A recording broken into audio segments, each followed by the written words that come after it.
Today I will talk about induced gravity and possible implications of inflation and black holes on such theories. By the way, this will be a very basic and reduced presentation. It will talk about fundamentals. I'll try to reduce it into the ashes, basically. So if there exists, I ignored some part of the theory. So if there exist some questions, you can ask in the end, because it will be very basic. And also I will try to talk about the concept of induced gravity and inflation and black holes, like talking to a new graduate student. So sorry about gravity experts here. Okay. Okay, let us start then. So in modern physics, what do we have? We have a general relativity, a standard model, which is a renormalizable theory, and GR is another renormalizable theory, and it is a nonlinear theory. And general relativity is basically works on two assumptions, right? What is that? It's assumed that you are given a semi-Riemannian manifold. And also we say that general relativity works with Einstein's equivalence principle. So it uses basically a curved metric, but the standard model we use in quantum field theory or the extended gauge theory, we use the flat metric. And we don't know we don't know the workings, or if there exists a new physics sector, which is which every theory assumes a new physics sector, a lot of theories such as supersymmetry, etc. So we don't know about the existence of the new physics theory, but we expect to see if there exists a new physics theory. It should be, again, works with a flat metric. It works it in a quantum field theory way, right? So, but today it is really hard. I mean, it's like impossible to unify the general relativity and standard model in a common place, right? It's a stubborn problem. And general relativity is also is a robust theory. It predicts very well. We know the recent M87 black hole observations. So we saw a shadow of a black hole in the observations. So general relativity is working well, but it's not without imperfections. So what do we have as a problem in general relativity? We have horizon and flatness problem. I will talk about that later. But we have also the cosmological constant is a very nice problem. Maybe it is one of the most mostly, what can I say? It's the wrongest approximation in the history of physics, 10 to the 120. Wrong, or yeah, just wrong. So it's not without imperfections. So what about induced gravity? The main idea about inducing the gravity is this.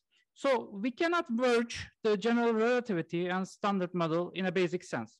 So let us say that maybe, just maybe, the general relativity is not a fundamental theory at all. So what should we say about it?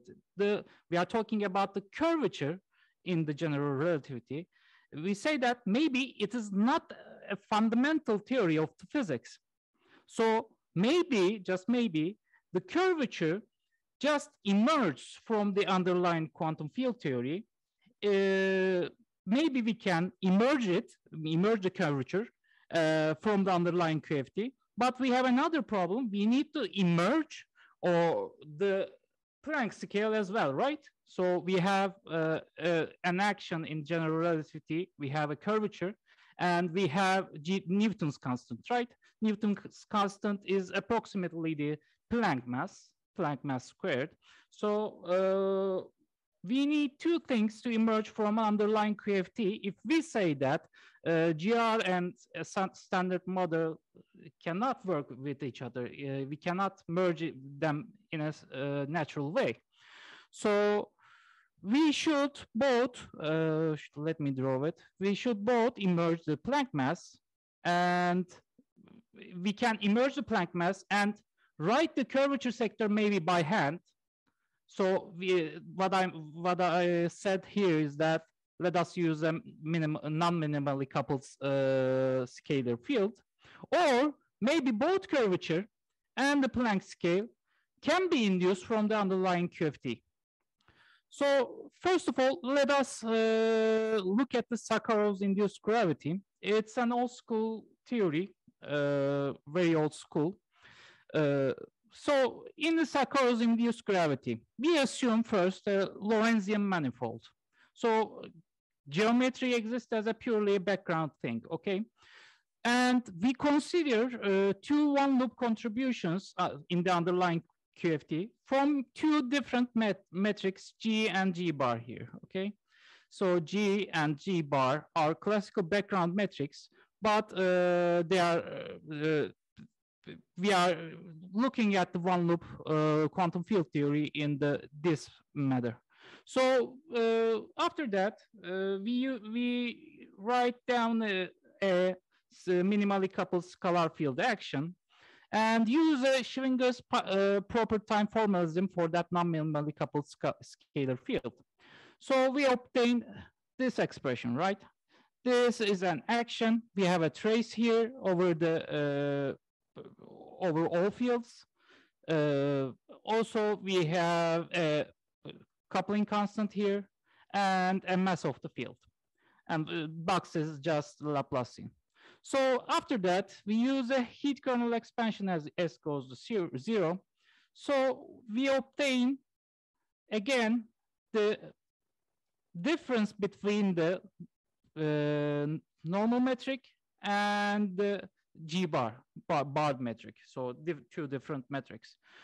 So if we can put this on the left side, we would have a difference between two actions, right? And here alphas are just loop coefficients of the underlying quantum field theory. What is lambda? Lambda is the UV cutoff of the underlying QFT. So what is a cutoff? Cutoff basically means that we have many divergences in the quantum field theory, right? So we say that let's write a theory that works up to a certain limit, that is lambda, and let us take our integrals up to that lambda, and that lambda will be a very high energetic limit, and we say that we are writing an effective theory that we described our theory under that energy limit. So we have not defined any limit on this energy. Well, I don't know what is the energy of the lambda yet, but this is the limit of where my theory collapses, basically. And after that, the UV finite term means that we have lambda to the power 4 or lambda to the power 6. So it's a renormalizable term, right? So it will basically vanish from the action. It will be very small compared to these terms. So after that, and also we can basically calculate the loop coefficients from the underlying QFT, right? So in the very basic terms, the alphas here will be bound to what? An R, a Ricci scalar, a Ricci tensor, and a Weyl tensor, basically. So the geometry is hidden inside the loop coefficients here because, you know, we use a non-minimally coupled scalar field here. So these R's got into the alphas here. So then after I collect the R square and C square Weyl tensor terms, so we get an action which resembles an FR theory, basically, right? Let us see. So we have here a kappa 1. Kappa 1 resembles a cosmological constant, right? Nothing on the nothing geometric here. Also, we have a linear R term. Linear R term basically means Einstein-Hilbert action. Also, we have a Weyl term, Weyl square term, and an R square term. Okay, that's good. So what about the kappa 1, kappa 2, kappa 3, and kappa 4? So let us look at this. Kappa 2 is basically, we are just collecting terms from here, right? Kappa 2 is bounded to the UV cutoff via a logarithm and a lambda square term. We will ignore the logarithms because we expect it to go to 0, basically. But the important term is here for kappa 2.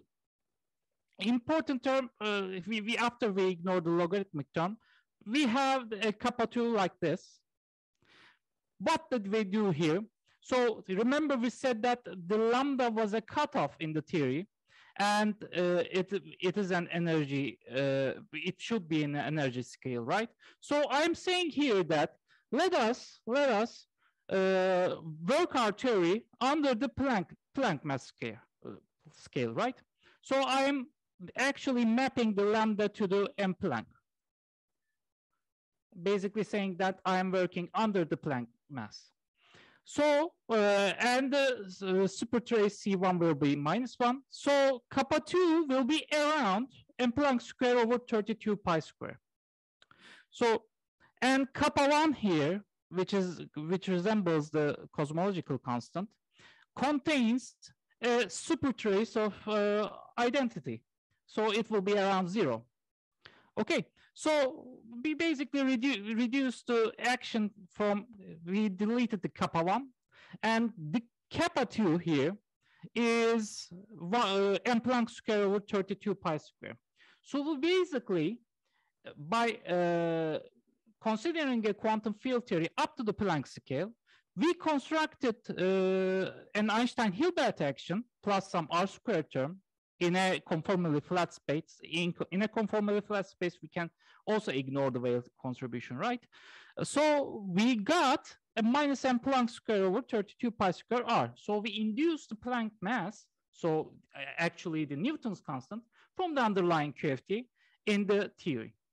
So, okay, so what about kappa 3 and kappa 4? Kappa 3 and kappa 4 is again logarithmically bound to the lambda, which is, so if kappa 4 and kappa 3 is a big number, so probably it will come from the classical contribution from the underlying quantum field theory, right?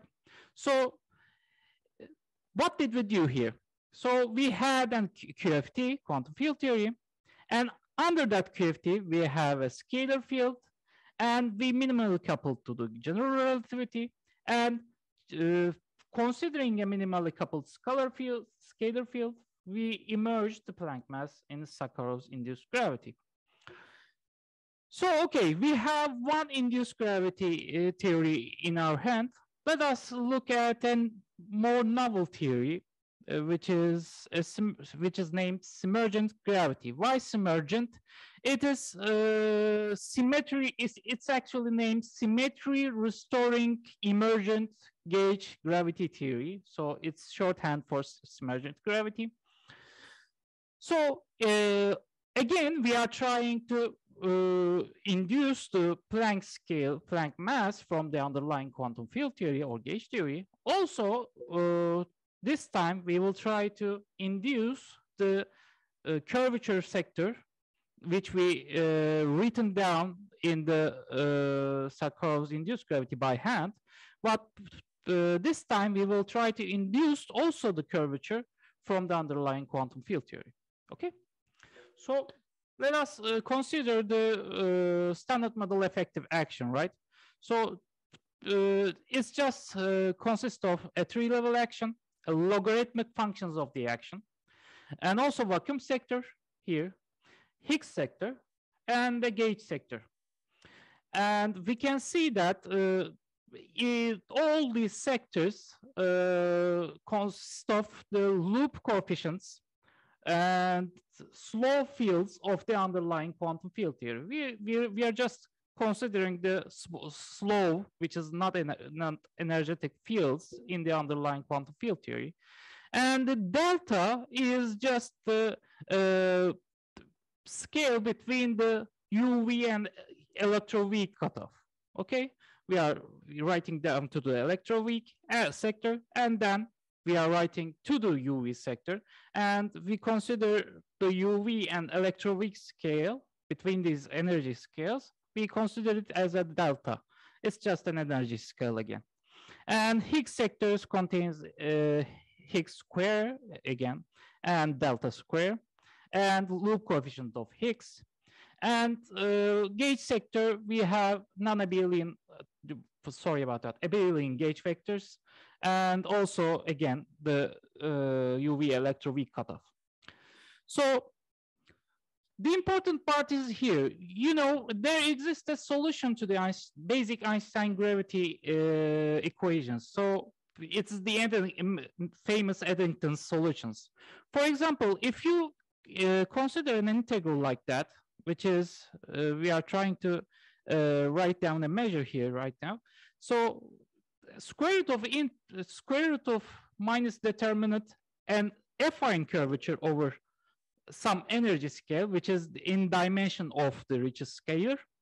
So it will dynamically reduces to equivalence of these two guys. So it will be on the one hand side, we have a richest tensor, and on the other side, we have delta square G mu nu. So we can, if we consider a solution like this, we can dynamically induce from energy the an affine Ricci tensor. So if this works, let us do the following then on the action. So let us first map the flat metric to a dynamic metric. Okay, we want basically a dynamic metric to do general relativity, right? But it's not finishes there. Then let us also map the UV electroweak gap to a Ricci tensor, but an affine one. So it will be bounded on, it will be a function of gamma, which is an affine connection, but it will not be connected to an metric, okay? But it is different than the normal R mu nu. So it is not a function of the normal metric. So in the end, we can transform this whole action into this. So what do we have in our hand? So an action, a guy that acts like a metric here, which is actually this formal metric we are defining over here, and also an R square term here, and also a gauge sector and a matter sector. So it looks like complicated if we write a Q mu nu here, but the important thing is here. So the Q mu nu, which is this formal metric, contains an apparent mass scale. It is not a Planck scale right now. We don't know what is it. It's just an energy, plus some affine curvature, plus the Higgs sector again. But you know, I changed all the letters from here. We have, for example, Higgs with an Higgs coupling here to a new one. It's not just a wrong writing or typo. We are extending the theory to a new physics sector. So we are also summing up the new physics sectors, bosons and fermions in our new theory here. So why do we need that? So can we just derive this using the standard model? Well, we can do it, but the important thing is here, the CO, a loop coefficients that we can see over here and inside our this formal metric here, is already negative at the standard model. So we will get a minus in a GR metric, so plus mostly minus metric, we will get the wrong sign in the action if we just consider the standard model. Why? Because in the standard model we have CO as negative here, because CO depends on the number of degrees of freedoms of fermions and bosons. So we need a new physics sector to introduce here and correct the sign of the loop coefficient. Okay, after that, after we consider the new physics sector, we can map the also we map this terms to the apparent mass scales, so no problem here. So we obtain these actions. So this looks very complex, but the good thing is that this formal metric here, Q mu, is can be basically the covariant derivative of this Q mu is 0. So this means that we can relate this to metric, an affine curvature, and a metrical curvature via this relation, right? It's just an easy linear equation. Just delta is a tensorial equation, and we can calculate it, no problem. I'm just trying to reduce the affine curvature into a metrical curvature so I can induce the Einstein-Hilbert action. So the good and another good thing is that the delta lambda mu, there should be a lambda here, delta lambda mu is an order of m minus 2, m to the minus 2, which means it is very small. So we can, up the first order, say that the affine curvature is actually equals to the metrical curvature plus some 1 over m square. So it will be very small and it is negligible. So that means that our Ricci tensor in affine space is actually equal to the Ricci tensor in a metrical space. So we can write the metrical Ricci tensor inside the action. So we can integrate out the affine curvature. So what do we have at the end? So we have an action like this, plus some meter sector. You see, we have an R square term, and the loop coefficient is still here. And we have an m square apparent mass scale and the Higgs sector. So if the wave of this sector plus the apparent mass scale is equals to m Planck square over 2, and also we can also say that if C0 is equal to 0, we will induce the basic Einstein-Hilbert action, right? Because in the end, we will get minus m Planck square R in our action. So if we do not ignore the CO, we will get an FR theory, basically, and R plus R square theory, right? So remember, the CO was difference between the degrees of freedom, number of fermions on bosons, and we actually could say that if in a supersymmetric system, it will reduce to basically an Einstein-Hilbert action. But if the new physics sectors contains more bosons than fermions, so the CO will be higher than 0, and we will get an R plus R square theory here. Okay, what did we do in this section then? We had a standard model, and we also say that a BSM model exists, so beyond standard model exists, and between standard models and plus BSM model, writing down the action, we will have curvature and Planck mass emerged from the theory. So, and also the beautiful thing is this standard model and beyond standard model in the action do not need to couple to each other. So it can be completely irrelevant to them. So it does not need to interact with each other, right?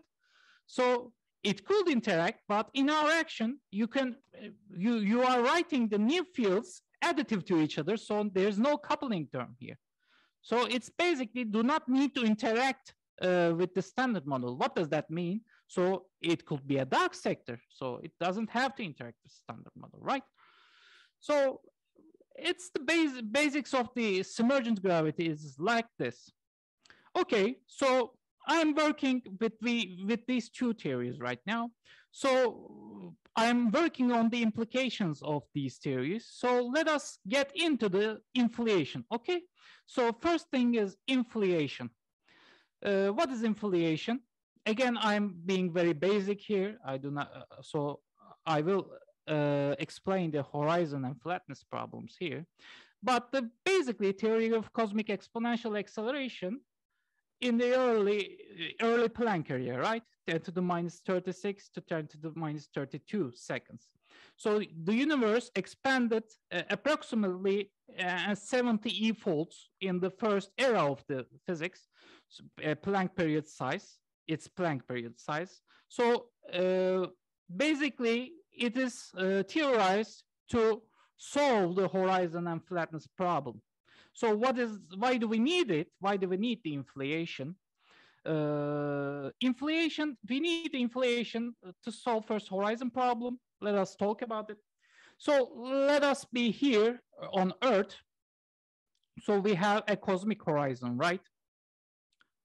And at the two sides of the cosmic horizon, let's Alice and Bob live there perfectly. And they are trying to communicate each other. Will they do that? No, they cannot. So if they cannot talk to each other, so two particles and in A and B cannot talk to each other, cannot communicate. Why is the universe is isotropic, basically? So this is the horizon problem. So we need a theory that when the universe is homogeneous at the start, it should expand very rapidly to preserve its homogeneous state. And also flatness problem. So why is the universe flat? It's the second problem in our heads. So if the universe expanded very rapidly in the early universe, so we may be living in a patch of the universe that can be seen locally as flat, right? So inflation tries to resolve these two problems. So how can we form the inflationary action purely gravitational? So there is two ways. I written down here purely gravitational because you can form it with the Brown-Stickett type theory, right? Putting a scalar field and write down the action like that. But the beautiful thing is that gravitational action of an inflationary action is equivalent to Brown-Stickett type scalar field action. So we will use here just like that. So let us write down the action, such action, NR plus R squared theory, NFR theory. So R is the standard Ricci scalar, and we have a mass scale here just to preserve the actions dimensional and dimensional, to preserve the dimension here.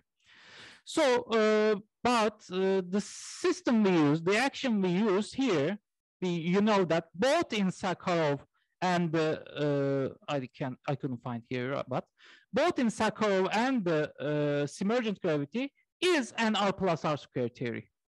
So in this action, the M mass scale is equivalent to in Sakharov's theory M Planck square over 192 pi square kappa 4, and in symmergent theory is just equal to 2 M Planck square over 3 COs. Okay, So this constant is actually a function of CO or kappa 4, which is loop coefficient. Then let us use a conformal transformation. We can use it, right?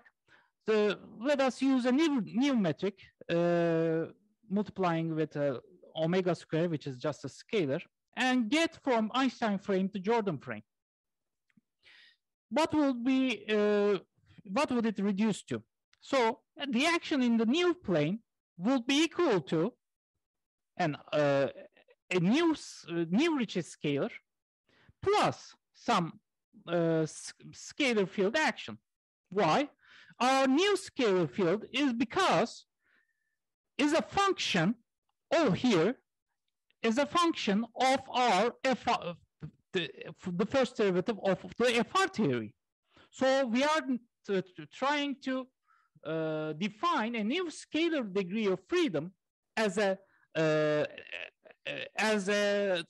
first derivative of the FR, and we are, after defining the scalar field, we can canonicalize it to get a kinetic term plus a potential term of this new scalar field, and plus some matter fields. So we need to also transform the matter action to a new frame, right? But we don't need to do that right now.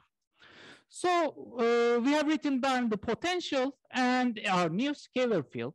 So if we look at the graphic of this potential, we can see that at the high phi regime, so our scalar field, if our new scalar field is larger than the M Planck square, M Planck, so just like written here, the curvature in this regime is nearly constant. And the potential is nearly constant here, right? So it leads to a slow roll inflation in the high energy limit. But in the low energy limit, where phi over M Planck is lower than lambda 1, we are dropping down the potential here, and we get into the state of thermalization, which means that our potential decays into the new particles. We are creating new particles in the thermalization process. So, okay. So an R plus R squared theory can basically create an inflationary action, a scalar field action, and lead to basically inflation. Okay, we saw that. So what does it mean? So in order to solve the horizon and flatness problem, we need around 70 E foldings in our potential graph, right? So we can, from this, we can calculate the initial Higgs, and from the CMB temperature anisotropies, we constrain the constant M, which is here. We constrained it to be around 10 to the 13 GeV to have the inflationary process. So this concludes or interprets that the kappa 4 in the Sakharov's induced gravity, it needs to be around 5 times 10 to the 9, basically. And this needs to be induced classically, unfortunately. But in the symmergent gravity, we would have CO, the loop coefficient, you know that CO is bounded by number of fermions minus number of bosons. So in order to inflation work, number of bosons minus number of fermions need to be around 3 times 10 to the 13. So we need a huge number of new fields in our new physics sector to induce the inflation from the underlying quantum field theory. So that is basically it in inflation. So I also work on black hole solutions. So let me get to it. So what are 6 minutes left, by the way? What? You have 6 minutes left, by the way. 6 minutes left? Really? Wow. Well, I didn't think. I'm sorry about that. Okay, I will be quick right now. So okay, so you know how to solve a black hole, right? So let us take a spherically symmetric metric, and we are solving the equations of motions from here. And we obtain the lapse function as this. Okay, I'm just working out the basics right now. So C here, as you see that if C is an integration constant by just solving the equations, if C is minus 2gm, this term, if erased, we will get the standard Schwarzschild solution, right? But this term adds is an addition to the standard Schwarzschild term. So it's just an ADS or DS black hole depending on the sign of CO, as you can see in this table. So the sign of this two guys changes the formation of the black hole. So basically, for positive COs, we will get right Nernstrom black holes, and for a positive one, we will not get two horizons, but in the for positive one, we will get two horizons. Black is here just Schwarzschild solution. So why do we need to solve this black hole solutions? Because we can get for an ADS black hole, we will get a boundary for the loop coefficient CO here. So after calculating the critical value for lambda, we will get what? This value. So underlying QFT is again bounded by just gravitodynamics here. So you can calculate the Kretschmann scalar. The real singularity is in the center, so no problem in here. And we can find also the temperature. You know that you can see that we always have a Schwarzschild term plus some correction to the Schwarzschild term. So it's just a basic calculation in all on fields. And for again negative values of CO would result in a physical solutions to the temperature. Okay, always negative solution results in a physical solution. Positive solutions, we don't expect a physical solution from there. And we found entropy. We can again find the entropy, and the entropy is significantly smaller from the Schwarzschild solution. So in both theories, we can see that the correction values in the theory. Okay. So I want to also give a small talk about the shadow. We also can calculate the shadow, because shadow is the only it's maybe the only thing that we can experimentally search our result for the theory. Okay, so what is the shadow? For a black hole, we can calculate a photon sphere around the black hole. That's basically a null geodesic for a moving photon. And from the gravitational lensing, a photon get lost from the black hole, comes in a trajectory like this. So it is, we can see the black hole larger from its original body, from its original size. So from the black hole shadow, also we calculate that it needs to be, for negative values actually, it needs to be differ from the standard Einstein-Hilbert gravitation. So for CO equals -1, for example, we will get small increase in the shadow size. And I will not talk about the +1 here, because +1 is not again physical. You can see that we need we need always a greater number of bosons from fermions in our theory. So let us talk about my future works. Let us end here. I do not need to get into the deflection angle. So as you can see, we worked in the black hole solutions here. And also we want to work on Kerr solutions next. We are working right now actually. And also we can physically constrain this CO underlying quantum field theory numbers with M87 results.